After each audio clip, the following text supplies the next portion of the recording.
Combinations of capacitor. लिख दिया heading, संधारित्रों के संयोजन। वही जैसे बता रहा था मैं, 10th पे आपने श्रेणीक्रम और समांतरक्रम पढ़ा है, सेम ऐसे ही यहाँ पे भी श्रेणीक्रम और समांतरक्रम है। काफी छोटा, इंपॉर्टेंट और आसान डेरिवेशन है। ठीक है, फिजिक्स में अक्सर चीजें जो रिपीट हो रही हैं वो आसानी होती हैं, स्पेशली आपके स्टेट बोर्ड और यूपी बोर्ड में। तो कितने टाइप के संयोजन होते हैं संधारित्रों में?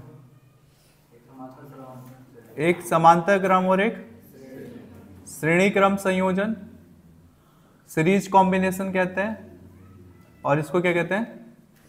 समांतर क्रम संयोजन, पैरेलल कॉम्बिनेशन। ठीक है, तो दो कॉम्बिनेशन होती है आपके पास, एक होती है सीरीज कॉम्बिनेशन, एक होता है आपके पास parallel combination. Yes yes, parts भी कहते हैं, कॉम्बिनेशन। ओके, हिंदी में चाहे कुछ भी मिले, इंग्लिश में आपको यही मिलेगा, सीरीज और पैरेलल। ओके, कैसे होता है ये सब 10th में तो पढ़ा ही हुआ है, डायग्राम बना देता हूं दोनों का, आपको डेरिवेशन देखना है बस ध्यान से।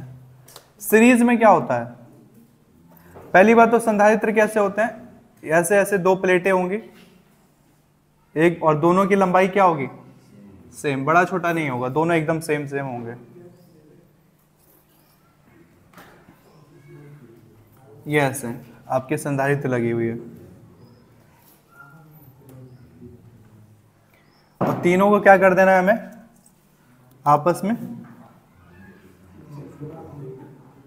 जोड़ देना है।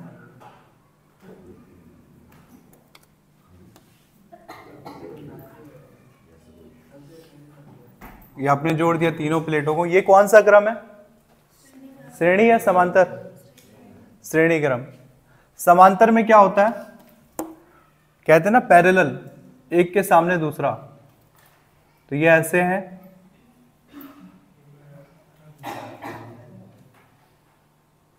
ये ऐसे,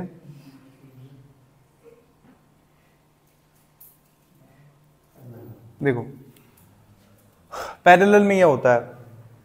ठीक है, और तीनों कनेक्ट होते हैं एक ही से, मतलब एक इधर तार होगा और तीनों इसी से कनेक्ट हो जाएंगे। ये ऐसे, ये ऐसे और ये ऐसे।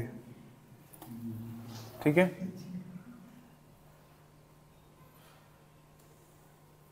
फिर ये ऐसे में कनेक्टेड होंगे।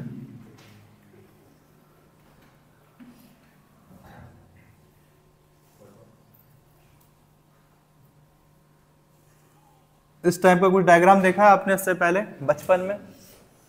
10th क्लास बचपन ही है आपके लिए, देखा हुआ है? 10th में नहीं देखा? 9th में देखा था? अभी देख लिया? उससे पहले नहीं देखा था? ऐसा नहीं देखा था, कुछ अलग था? कैसा? अच्छा हाँ, उसमें क्या जोड़ते थे?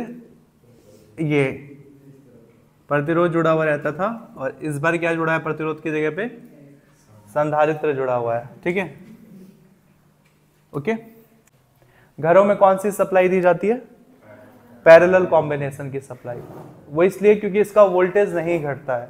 हमेशा पैरेलल कॉम्बिनेशन में याद रखना, इसका जो वोल्टेज होगा हमेशा सेम बना रहेगा। सीरीज में क्या होता है? सीरीज में इसका वोल्टेज अलग, सपोज पहला वाला है तो इसका V1, दूसरे वाले का वोल्टेज V2, तीसरे वाले का V3। जैसे जैसे मशीन जोड़ोगे वैसे वैसे वोल्टेज भी बढ़ता घटता रहेगा। लेकिन इसकी अच्छी बात यह है, इसको मान लो एक पॉइंट ये है, एक पॉइंट ये है, तो इसकी अच्छी बात यह कि इसका टोटल वोल्टेज हमेशा क्या रहता है? सेम ही बना हुआ रहता है। आप कितनी ही मशीन जोड़ो वो सेम वोल्टेज बना हुआ है आपका, इसमें कोई दिक्कत नहीं है। तो ये जोड़ा जाता है घर में, पैरेलल कॉम्बिनेशन। ठीक है, तो 10th तक की गलती माफ होती है, लेकिन 12th में जब आपने स्पेशली सीनियर लेवल पे आके पढ़ रहे हो तो याद रखना घरों में कैसे क्रम में जोड़ा जाता है? समांतर क्रम में जोड़ा जाता है। श्रेणी में जोड़ोगे तो एक मशीन बंद करोगे सारी मशीन बंद हो जाएगी। एक बल्ब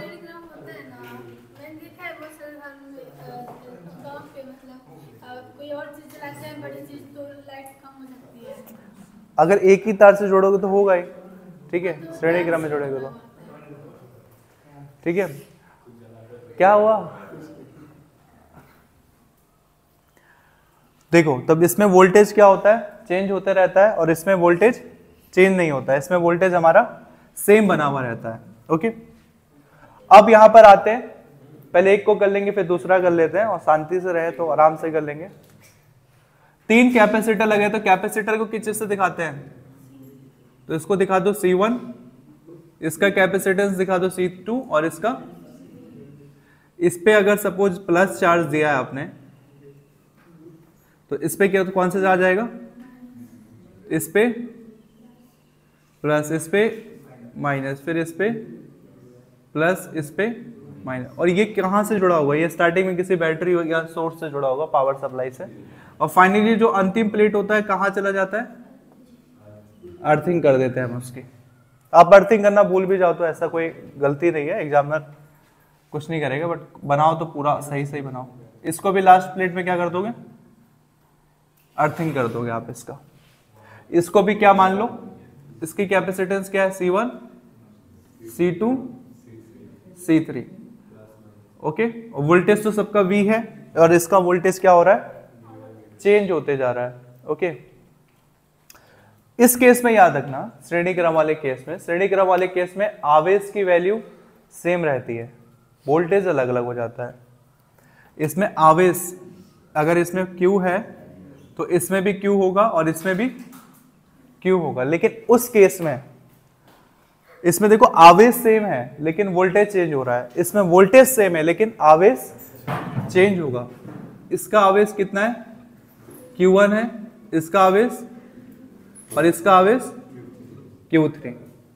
चाहो तो प्लस माइनस दिखाना तो इसमें भी दिखा दो, नहीं भी दिखाओगे तो चलेगा, ऐसा कोई जरूरी नहीं है, बट दिखा दो अगर दिखाना है तो। Plus plus plus, minus minus minus, plus plus plus, सारे प्लस वालों को एक साथ जोड़ा है और माइनस वाले को एक साथ जोड़ा हुआ है, ये आपका पैरेलल कॉम्बिनेशन है।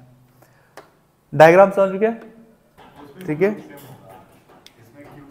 इसमें Q आपका सेम होगा और उसमें आपका Q डिफरेंट होगा।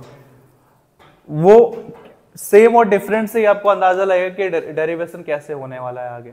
ओके, जो चीज की वैल्यू, बस दोनों में ये याद रखना हिंट के तौर पे कि जिस चीज की वैल्यू चेंज होगी उसी चीज को लेकर के आपको डिराइव करना है। इसमें किसकी वैल्यू चेंज हो रही है, V की, V1 V2 V3, तो इसको आपको V का फॉर्मूला लेके डिराइव करना है।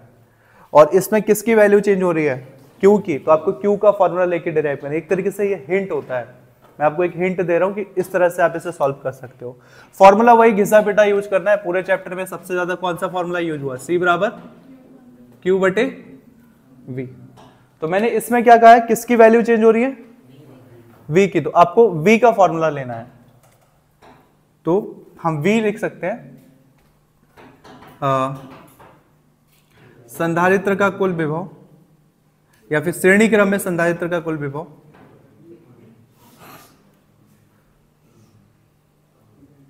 श्रेणी क्रम में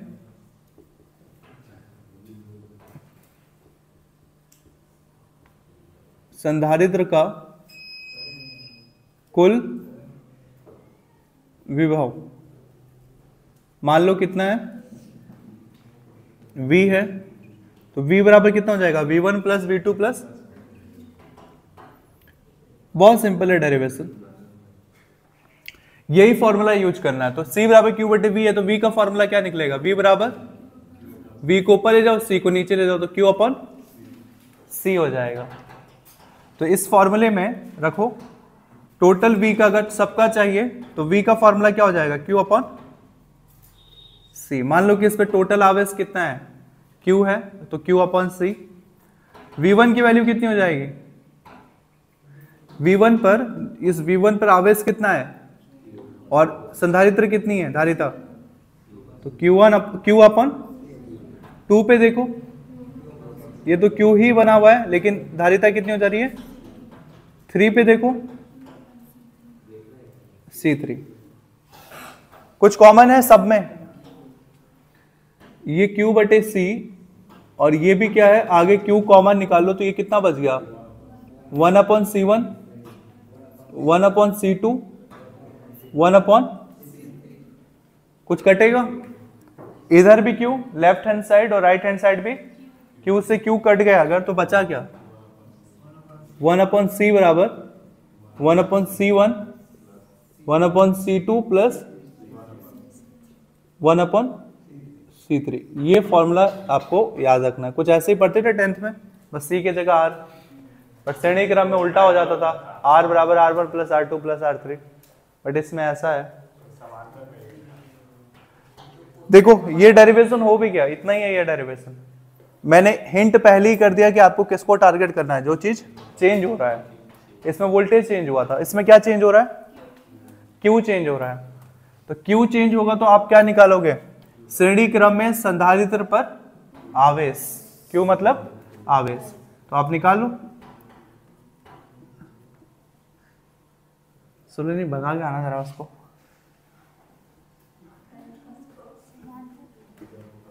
ओहो, श्रेणी नहीं, क्या होगा,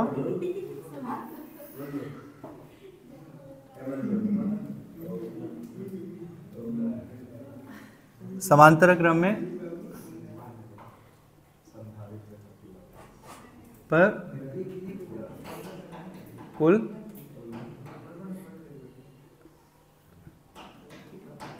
जाओ, उसने कू कू करके भगाना था। वो डर भी नहीं रही है, पहले वो ना डर गई थी, वो ये सोच के कोई आ रहा है, फिर उसने देखा कौन आ रहा है, इससे कौन डरेगा, वापस आ गया वो।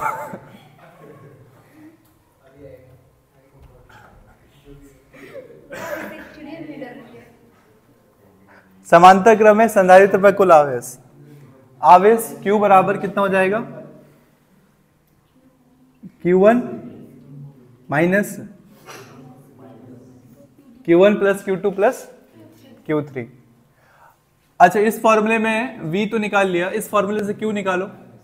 V को भाग में है, V तो गुणा में ले जाना पड़ेगा, तो Q बराबर कितना हो जाएगा, C, ये हो जाएगा। तो यहाँ पे टोटल Q है, ये तो टोटल धारिता मान लो कितनी है, C, और टोटल वोल्टेज कितना है, तो Q बराबर C भी ये हो गया। अब Q1 का केस देखो, ऊपर वाला, तो Q1 के केस में इसकी धारिता कितनी है, C1, और टोटल सबका वोल्टेज कितना है, तो V, वोल्टेज तो सबका V ही है, सबका V है, इधर लिखा भी है मैंने। Q2 के केस में कितना हो जाएगा, और वोल्टेज कितना है, Q3 के केस में C3, और वोल्टेज कुछ कॉमन, इसमें क्या कॉमन है, तो क्या बच गया, C1 C2 प्लस, तो इस V से ये वाला V कैंसिल, तो बचा क्या, C बराबर प्लस C2 प्लस C3। ये आपका फाइनल आंसर। इसलिए ये छोटा डेरिवेशन है, बहुत बार आते हैं ये डेरिवेशन, और काफी आसान डेरिवेशन है। हिंट मैंने बता दिया है कैसे सॉल्व करोगे आप इसे। जिस चीज की वैल्यू चेंज हो रही है आप उसी को पकड़ लो। इसमें वोल्टेज की वैल्यू चेंज हो रही है तो वोल्टेज को पकड़ लिया हमने, इधर आवेश की वैल्यू चेंज हो रही है तो आवेश को पकड़ लिया हमने, उसी से सॉल्व कर दिया। क्या नहीं, सी की वैल्यू चेंज नहीं हो, सी तो मशीन है ना, मशीन की वैल्यू अचानक चेंज थोड़ी नहीं हो जाएगी। ठीक है, आपने बल्ब रखा है तो बल्ब का वोल्टेज थोड़ी चेंज हो जाएगा, तो फिर पहले का फिक्स रहेगा, कितने वोल्ट का ही बल्ब है। आप बल्ब हटा करके दूसरा बल्ब लगाओगे तब वो चेंज होगा। तो ये आपका कंप्लीट डेरिवेशन हो गया। तो संधारित्रों के संयोजन में आप इसमें ज्यादा कुछ लिखना भी नहीं है, क्या लिख सकते हो इसमें, बस एक लाइन ऐड कर लेना कि श्रेणी क्रम संयोजन में संधारित्रों का विभव यदि क्रमशः C1, या फिर लिखना है श्रेणी क्रम संयोजन में C1, C2 व C3 संधारित्र का विभव यदि क्रमशः V1, V2 व V3 हो जाए तो श्रेणी क्रम में संधारित्र का कुल विभव। फिर ऐसे इसके लिए क्या चेंज हो रहा है, आवेश। तो आपको लिखना है यदि समांतर क्रम संयोजन में संधारित्र C1, C2 व C3 का आवेश, C3 पर आवेश क्रमशः Q1, Q2 व Q3 हो जाए तो समांतर क्रम में संधारित्र पर कुल आवेश। ऐसे स्टार्ट करके लिखना है। ओके, लिखें।